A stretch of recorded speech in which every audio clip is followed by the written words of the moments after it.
Assalamualaikum warahmatullahi wabarakatuh. Shalom, Om Swastiastu, Namo Buddhaya, salam kebajikan. Tabe salamat linguna latai, salam sujud karena melempang. Adil Kak Talino, Bacuramin Kak Saruga, Basengat Kak Jubata. Arus. Apa kabar saudara-saudari dimanapun Anda berada? Bertemu kembali dalam Siniar Enggang yang dalam kesempatan kali ini izinkan saya, Syara Feniati, untuk memandu acara kali ini. Baik, dalam kesempatan kali ini kita akan berbicara mengenai paragraf dalam bahasa Indonesia. Paragraf tentunya bukan sesuatu yang baru lagi ya bagi saudara-saudari. Namun pada kesempatan kali ini kita akan kembali mengingat dan mengulik mengenai paragraf dalam bahasa Indonesia. Oleh karena itu, dalam episode kali ini saya sudah ditemani oleh narasumber Bapak Paul Diman MPD untuk membicarakan tentang paragraf dalam bahasa Indonesia. Langsung saja saya sapa beliau. Halo Bapak, apa kabar? Baik Bapak. Nah, dalam episode Siniar Enggang kali ini kita akan kembali membahas tentang paragraf dalam bahasa Indonesia. Tentunya paragraf dalam bahasa Indonesia ini bukan hal yang baru lagi ya Pak ya? Iya. Karena di masa sekolah dulu paragraf ini merupakan materi yang sering sekali dipelajari dalam mata pelajaran bahasa Indonesia. Nah, tapi Bapak, permasalahannya masih banyak terdapat kekeliruan saat seseorang menulis paragraf, Bapak. Kekeliruan itu bisa dari pola pengembangan ide pokok, pengembangan kalimat utama, bahkan juga kaidah-kaidah dalam paragraf tersebut. Nah, jadi itu yang akan kita bicarakan kembali, Bapak. Baik.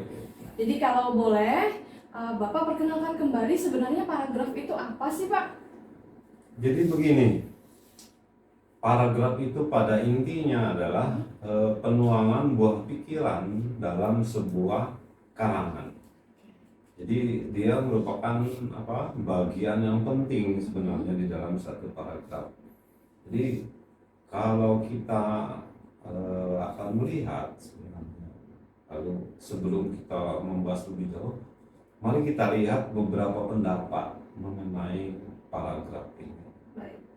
Jadi yang pertama adalah dari Boris Kerap, itu pasti Bapak Ibu sudah tahu, itu pakar bahasa Indonesia. Jadi beliau menyebutkan bahwa paragraf itu ya sama dengan alinea.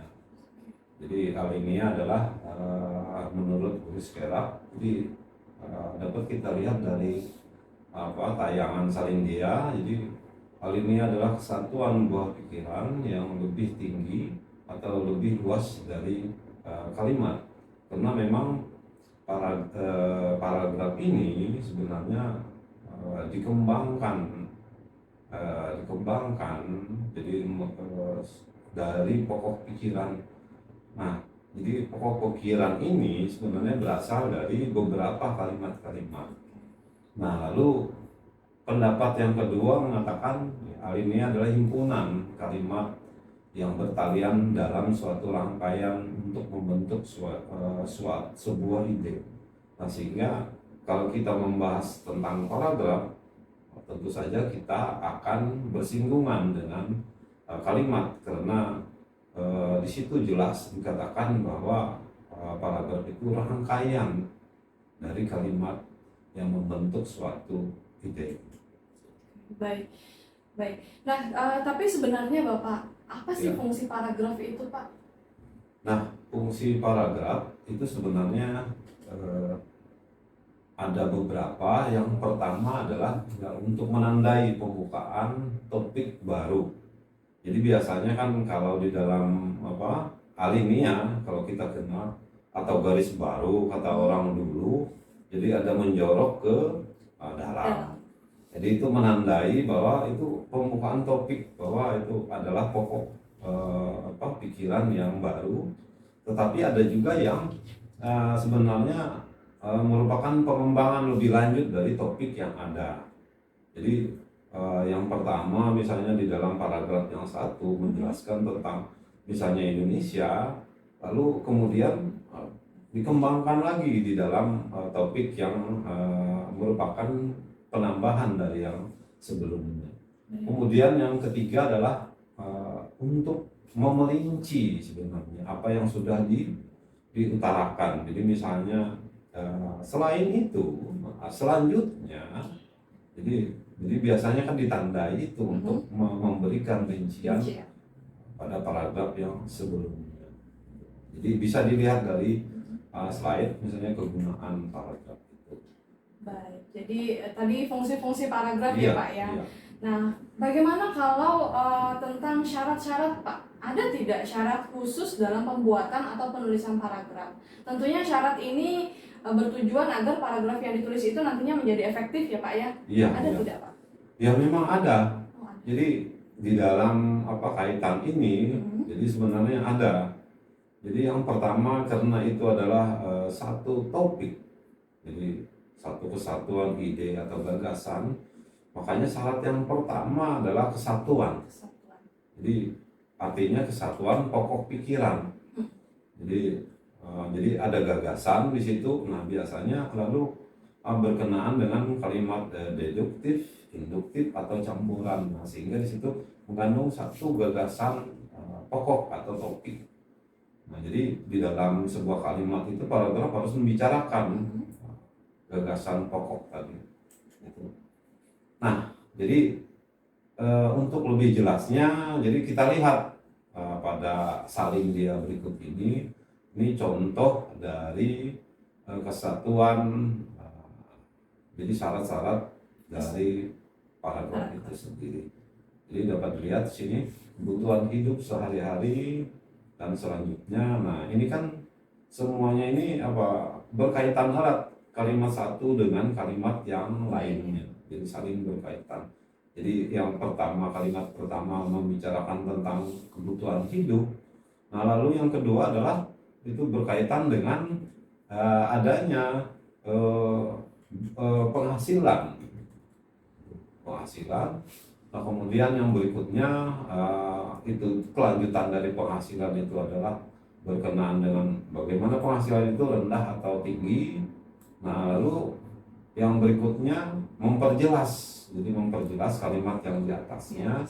Nah sehingga kalau dilihat itu satu pokok pikiran, lalu berikutnya kalimat penjelas dan penjelas.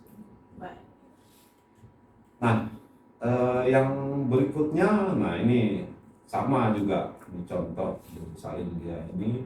Nah ini lebih jelas lagi ini. Lalu sengaja saya tandai dengan huruf tebal. Jadi ini adalah deduktif. Jadi mengandung pokok pikiran yang ada di awal dari paragraf itu sendiri.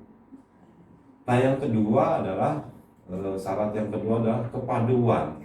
Jadi sebuah paragraf itu, jadi karena merupakan kumpulan dari kalimat-kalimat, ya tentu saja harus saling berkaitan erat atau hubungan timbal balik di antara kalimat satu dengan kalimat yang lainnya.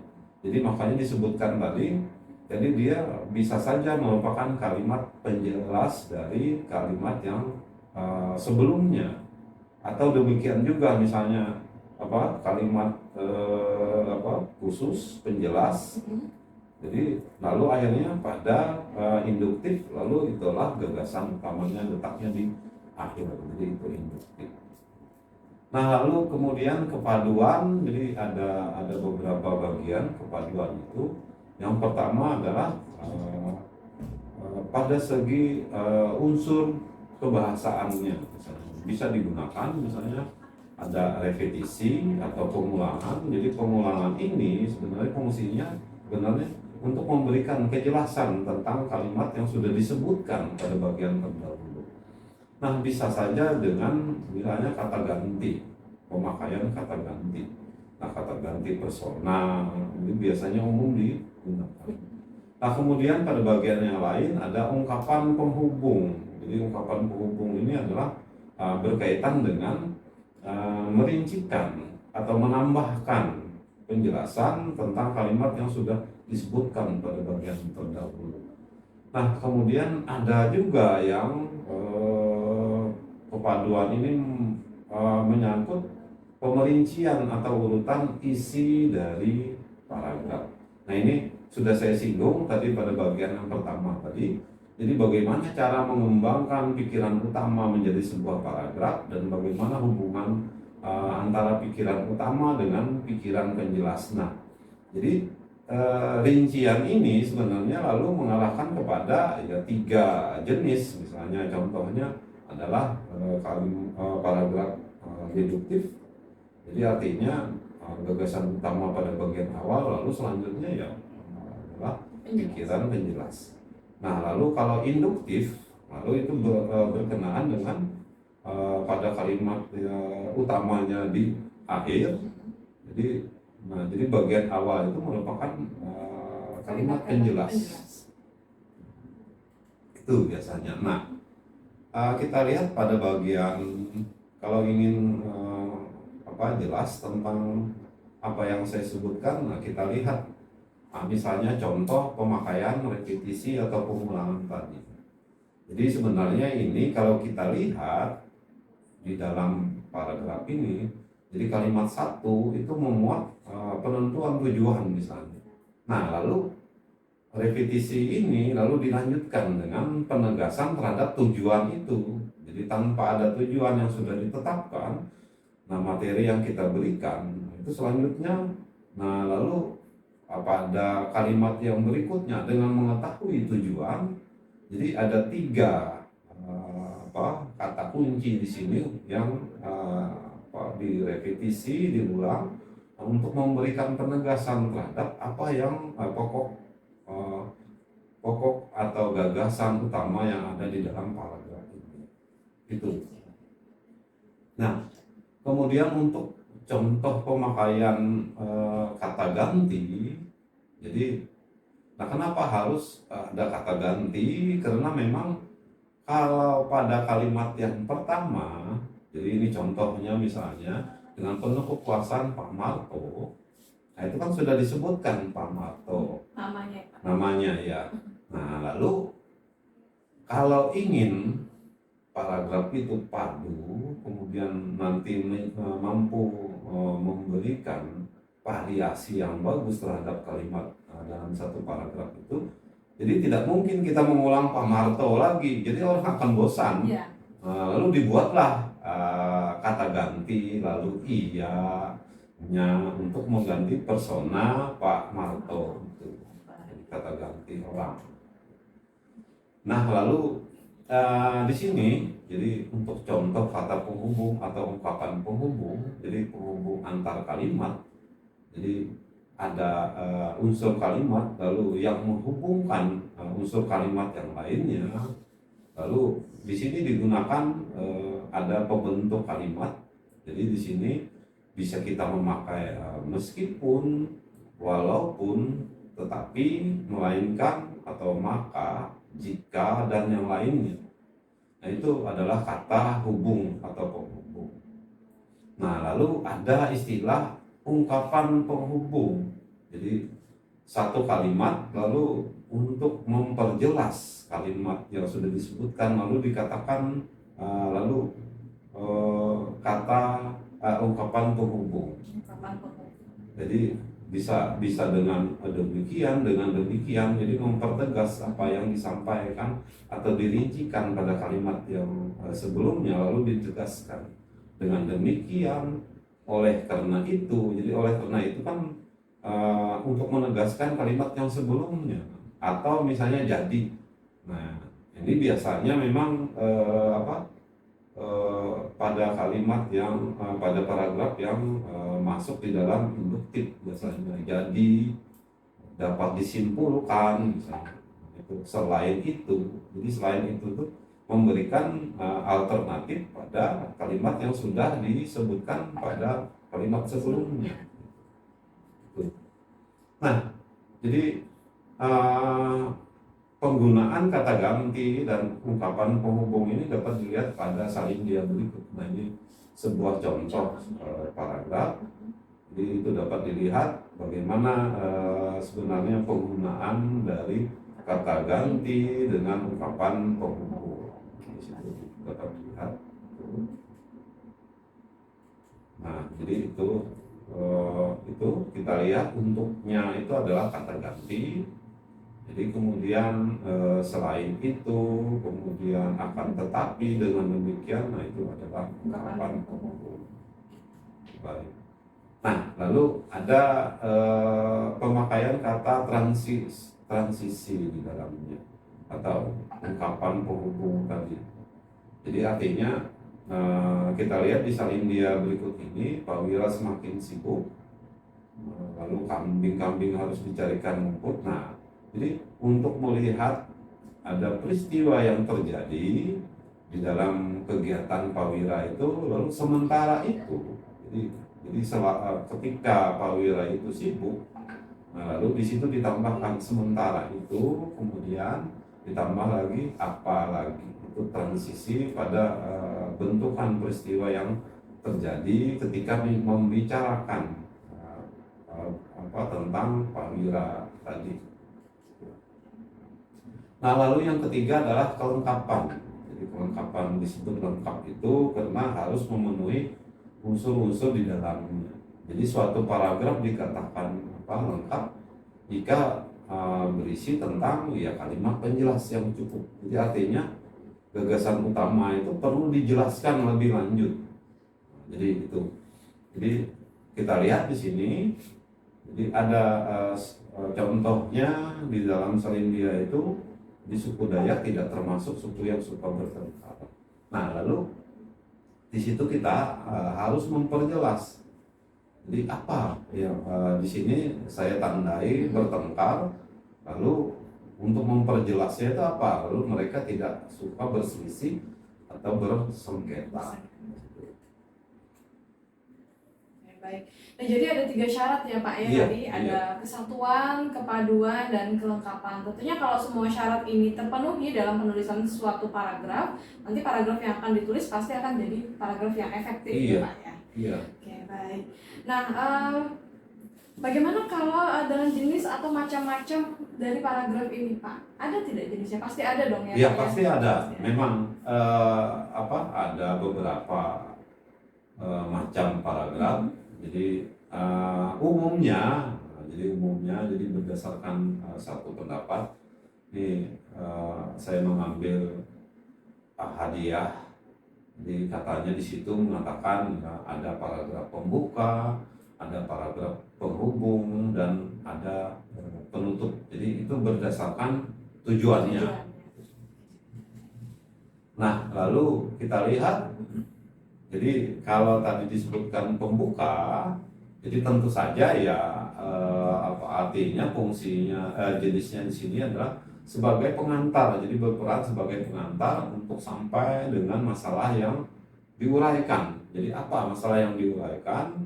Nah, kemudian nantinya di dalam paragraf penghubung, jadi lalu nantinya setelah pengantar itu lalu ada inti persoalan yang akan dikemukakan sebenarnya. Nah, kemudian yang terakhir adalah paragraf penutup. Jadi tentu saja namanya penutup ya untuk mengakhiri sebuah karangan. Jadi artinya berisi satu kesimpulan. Jadi kalau kita runut, misalnya itu pembuka artinya mengantarkan, kemudian lalu pada bagian yang kedua itu adalah membicarakan apa sebenarnya intinya, lalu berikutnya lalu bagian penutup sebagai bagian dari kesimpulan dari yang dibicarakan. Baik, jadi tadi ada 3 kalau berdasarkan tujuannya ya Pak ya, ada paragraf pembuka, penghubung, dan juga penutup. Iya. Nah, nanti lalu Pak ada jenis paragraf berdasarkan sifat dan tujuannya tidak Pak? Nah, jadi kalau kita berbicara tentang tujuan dan sifatnya, nah tentu kita arahkan kepada sebenarnya jenis-jenis. Kalau biasanya orang mengenal ada jenis teks deskripsi. Oh iya benar. Nah, jadi ini kalau melihat dari tujuan dan sifatnya ya sama sebenarnya. Jadi ada 4. Jadi sebenarnya yang pertama adalah paragraf deskripsi, kemudian ada narasi, ada eksposisi, ada argumentasi, ada persuasi. Jadi hampir sama sebenarnya. Ada misalnya karangan, jadi itu. Nah, lalu kalau paragraf deskripsi ya tentu saja sebenarnya menguraikan atau memberikan atau melukiskan karena berdasarkan pengertian dari ya deskripsi itu sendiri. Mendeskripsikan Nah, ya. ya. Jadi artinya ketika paragraf deskripsi itu tentu saja paragraf itu bertujuan untuk memberikan kesan. Jadi kesan kepada pembaca terhadap objek atau gagasan, tempat atau peristiwa atau semacamnya yang ingin disampaikan penulis. Tuh. Nah, jadi kalau kita melihat contohnya, nah ini adalah contoh dari paragraf deskripsi. Jadi bagaimana menggambarkan objek. Jadi seperti ini, wanita itu tampaknya tidak jauh usia dari 20 tahun. Jadi ini menggambarkan Sosok si wanita. Ya, wanita. Nah, lalu yang berikutnya ada paragraf narasi. Jadi narasi tentu saja ya kalau secara harfiah artinya adalah ya cerita atau kisah. Jadi tentu saja ya tujuannya ya mengisahkan atau menceritakan. Nah, memang agak mirip deskripsi ini dengan narasi. Tapi bedanya adalah ya narasi mementingkan urutan satu peristiwa. Dan biasanya ada tokoh yang diceritakan karena ini kan cerita. Nah, ini seperti dilihat pada salin dia berikut ini. Jadi S menuturkan siang itu tanggal 26 Mei dia sedang bersembahyang di dalam blok. Nah, ini kan urutan-urutan satu peristiwa yang dialami oleh S. Nah, jadi itu urutan-urutan waktu. Jadi itu pembeda antara narasi Iya, dan deskripsi salah satunya ya Pak ya.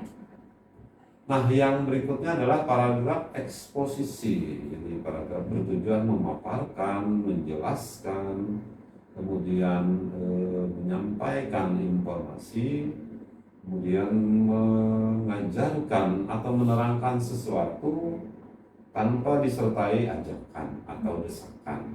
Jadi kalau disertai dengan ajakan berarti persuasi. Ya. Nah, itu agar pembaca menerima atau mengikutinya. Nah, jadi biasanya paragraf eksposisi ini digunakan untuk menyajikan penjelasan tentang pengetahuan, ilmu, bisa saja definisi, pengertian, kemudian langkah-langkah satu kegiatan, metode, dan yang lainnya. Nah, ini contohnya.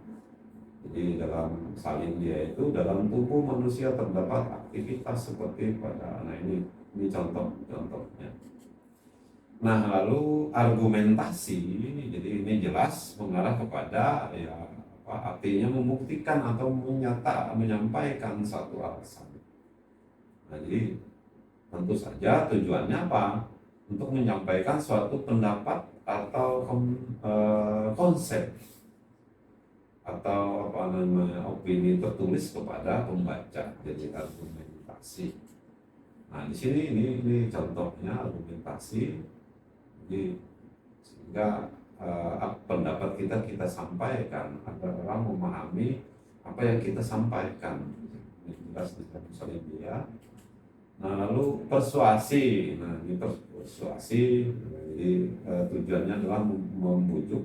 Jadi artinya membujuk atau menyarankan. Nah, sehingga nantinya ya terpengaruh orang yang mendengar. Jadi pada mulanya memang memaparkan gagasan dengan alasan atau bukti atau contoh yang meyakinkan. Jadi kan tidak mungkin kita mengajak tapi tidak tahu sebenarnya apa gagasan kita. Jadi biasanya gagasan terlebih dulu atau alasan atau bukti, kemudian baru kita mengajak atau membujuk atau merayu atau imbauan kepada ya pembacanya agar ya menerima sebenarnya kita sampaikan. Nah, jadi saya tegaskan lagi, jadi ada beda argumentasi dengan persuasi itu ya terletak pada sasaran yang ingin dibidik oleh paragraf tersebut. Nah, lalu argumen, jadi itu menitik beratkan pada sasaran, pada logika pembaca. Jadi kan memengaruhi pendapat dari pembaca itu, lalu nantinya menerima. Nah, lalu sedangkan persuasi itu pada bagian perasaan sebenarnya. Nah, kalau tadi logika, lalu ini perasaan. Nah, walaupun sebenarnya tidak terlepas dari logika, tapi titik beratnya yang menjadi pembeda. Nah, lalu dengan kata lain sebenarnya paragraf argumentasi ini adalah salah benarnya gagasan atau pendapat. Nah, sementara paragraf persuasi menggarap pembaca agar mau mengikuti kehendak dari si penulis itu sendiri. Nah, ini adalah contoh yang dapat kita lihat. Jadi praktik berpidato memang luar biasa manfaatnya. Pengalaman setiap kali praktek merupakan pengalaman. Nah, ini kan bagian-bagian yang berusaha mempengaruhi pembaca. Oke, baik.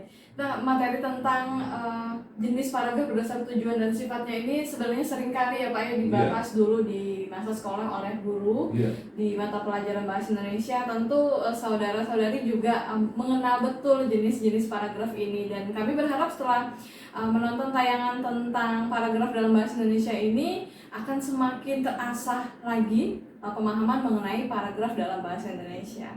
Dan jadi tadi ya Pak ya, ternyata dalam pembuatan paragraf itu pun tidak sembarangan karena harus ada syarat-syarat yang harus dipenuhi, dan juga untuk jenis-jenisnya ternyata berdasarkan apa sih tujuan yang ingin dicapai oleh si penulis, itu juga mempengaruhi jenis paragraf ya Pak ya. Kalau misalnya penulis ingin menarasikan sesuatu, berarti paragrafnya pasti tentu paragraf narasi. Kalau ingin mendeskripsikan, tentu paragraf deskripsi. Baik, seru sekali Bapak obrolan kita pada dalam episode Siniar Enggang kali ini mengenai paragraf dalam bahasa Indonesia. Tapi karena keterbatasan durasi, saya mau tidak mau ya Pak ya mengakhiri obrolan pada kesempatan kali ini. Saya sebelumnya mengucapkan terima kasih banyak pada Bapak. Sama-sama. Baik, Pak Paul Diman MPD, terima kasih atas kesediaannya berbagi ilmu dan pengetahuan tentang paragraf dalam bahasa Indonesia. Saya juga mengucapkan terima kasih kepada saudara dan saudari dimanapun Anda berada telah menyaksikan tayangan ini dari awal sampai akhir. Semoga yang kalian saksikan dapat bermanfaat dan juga berguna mengenai paragraf dalam bahasa Indonesia. Baik, akhir kata saya mengucapkan terima kasih sekali lagi. Mohon maaf atas salah-salah kata. Salam sejahtera bagi kita. Assalamualaikum warahmatullahi wabarakatuh. Selamat bertemu di lain kesempatan. Terima kasih Bapak.